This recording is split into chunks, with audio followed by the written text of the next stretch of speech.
Hello guys, samahan nyo ako kung paano gumawa ng stand ng ating mga alagang ibon. At bumili tayo ng angle bar dun sa Baclaran guys.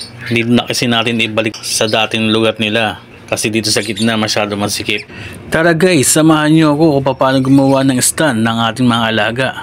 Pagkatapos ng ating intro. Tara guys! Clap. Go!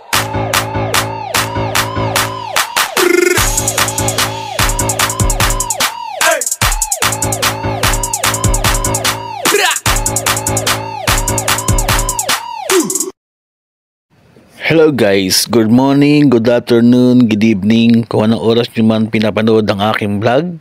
At bago tayo magsimula, sana po nasa mabuti po kayong kalagayan. At huwag pong kalimutan mag-subscribe, mag-like at mag-share. Salamat! Guys, bumili tayo ng 10 pieces na angle bar. Ali ang haba nito 10 feet. Tapos nagpaputol tayo ng 2 feet. Di bali naging 8 feet lahat. Kaya lang sumasabit sa bubong. Kailangan pa natin magputol ng 1 feet ulit para maitayo natin na hindi sumabit sa bubong guys. Hindi ko akalain, akala ko ang galing ko na magsukat, hindi pa rin pala. Oh my God! Guys, bawal na kasi magbutas dito sa pader ng building. Kaya napilitan tayo bumili ng angle bar guys. Para doon na natin ilalagay ang ating mga ibon at makapag-breed ng maayos na hindi gano nagugulo doon sa daanan. Lipad na lipad kasi sila guys pag may dumadaan na tao eh. Yan guys, magbabawas ulit tayo ng 1 feet. Gagamit tayo ng grinder para dito guys. First time ko gumamit ng grinder guys. Kinakabahan ako kung paano magamitin to. Nice! Gusto ko sana bumalik ng Baclaran para ipaputol ulit ito eh. Kaya lang malayo, saka mabigat. Si Mrs. kasi kasama ko nitong bumili. Dalawa kami nagbuhat. Ayan guys, matalsik pala to. Kailangan na may salamin na suot para hindi matalsikan yung mata natin guys. Yung mga bata, wag gagayahin to ha. Kung magpapaputol kayo ng ganito, magpatulong kayo sa mga may edad na guys. Ako nga takot eh. First time, nakakatakot pala to. Ayan guys, nakaputol na pa tayo ng isang piraso. Guys, bago natin pagpatuloy ito, shoutout time muna tayo kay Boss Nats Villeca at kay Boss Darwin Lerona at kay Boss Roland Aguilar at kay Boss Judel Brosa.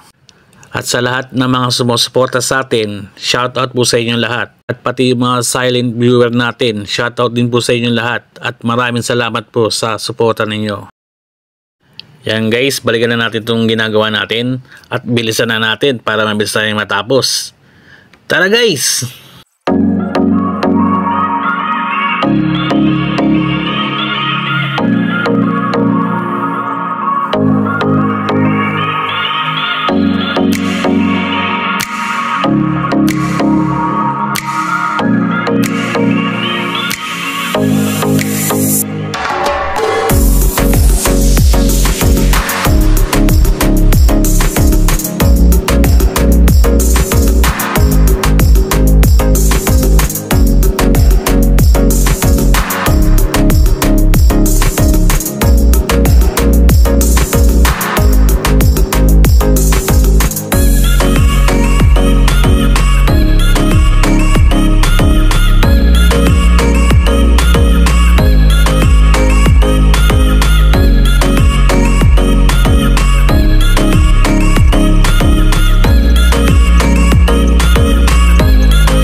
Ayan guys, natapos na natin yung patungan nila at nailagay na rin natin yung ibang ibon natin. Tapos itong double cage siguro doon na natin ilagay sa taas. Siya lang yung kasya doon. Mukhang isang piraso lang ito magkakasya doon guys eh.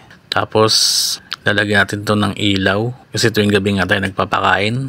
Yung isang double cage natin ilagay ko na sa taas para ma-setup na natin ng ilaw natin. 1, 2, 3.